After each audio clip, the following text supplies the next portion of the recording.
In most states, Republicans are leading the charge on anti-squatting legislation, but in at least one state, New York, Democrats on the forefront. Here we go, New York. All right, here we go.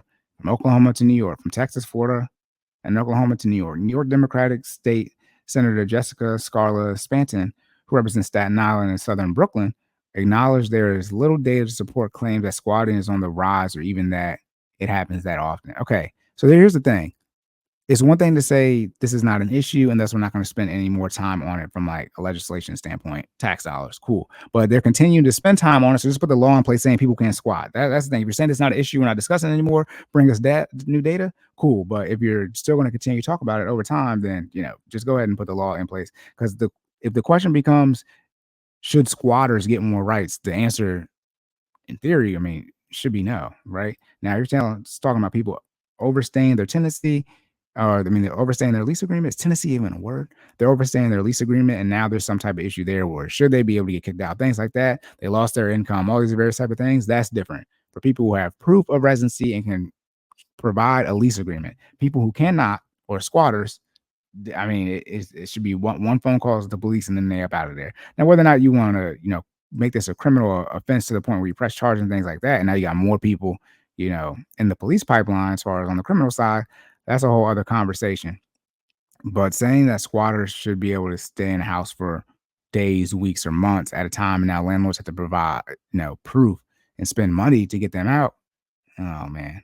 Scarlett Spanton told State Line that once is enough and that there needs to be a quicker way to remove squatters.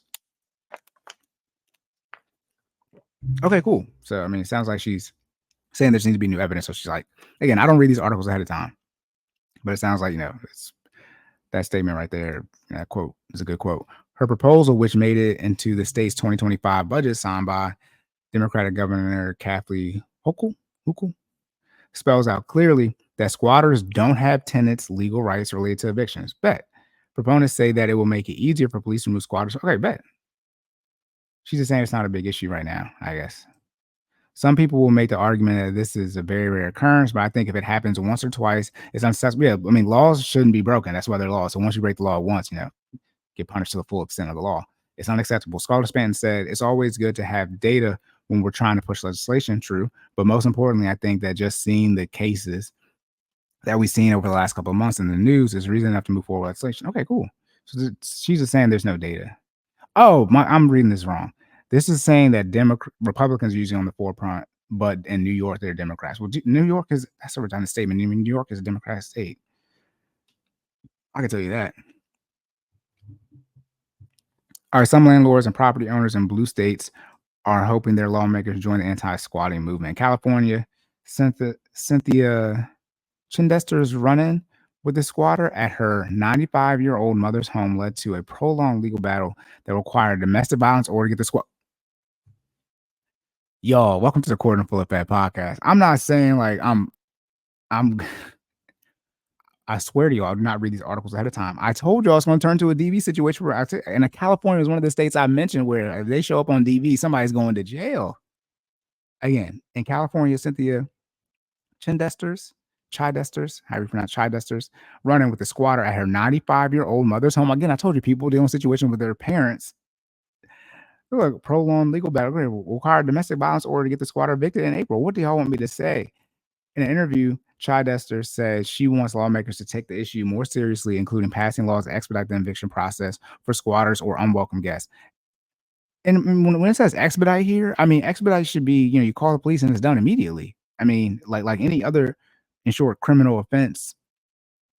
Like I said, DV, the laws for DV, I think, just copy and paste. If you're a squatter and you get called, and you can't provide any proof of residency, you gone. If you can't provide a lease agreement, even if you have a lease agreement that expired, 100 years ago, if you can't provide nothing that shows that you live here, you got to go. You're not even on the Wi-Fi. Never mind. My goodness. Right. When we look at your iPhone and where it says to take you home to this place doesn't show up right, on your maps, right? It'll, where you live at, quote unquote. If we can't look at your phone and this is where you've been spending most of the time at, over the last several months, no, I guess it's gonna be the last several months for some squatters.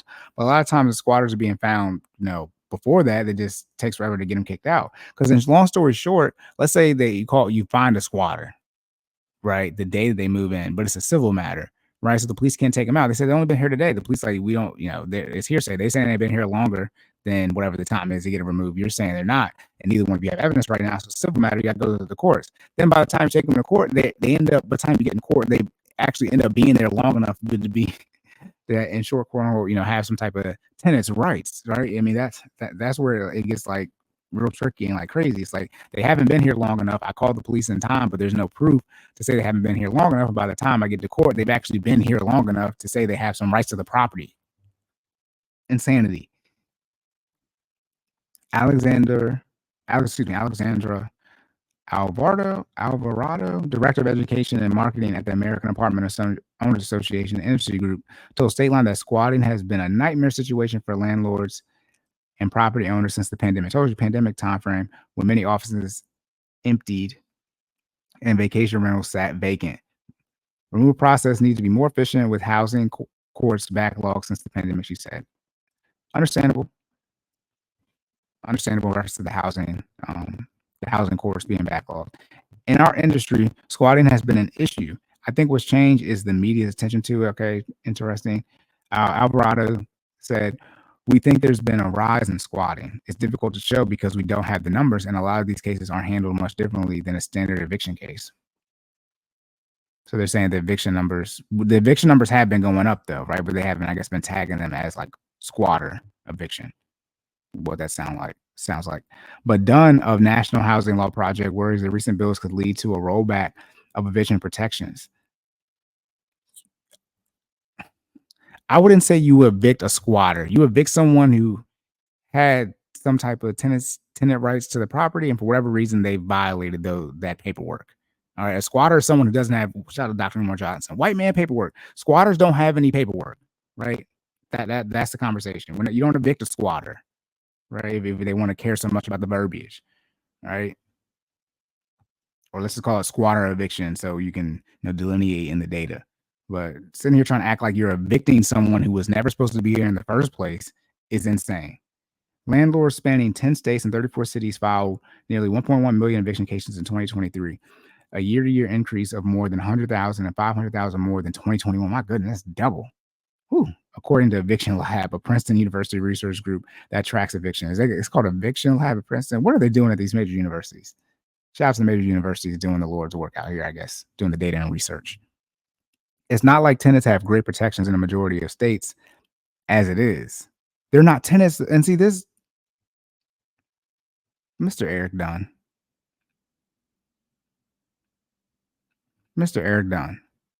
See, you just combining things. Now, you're a lawyer, and you should be able to have a more in-depth conversation. But we're not talking about tenants here. Tenants and squatters, the verbiage has probably been interchanged. A tenant can turn into a squatter, but these people are talking about people who were never tenants in the first place.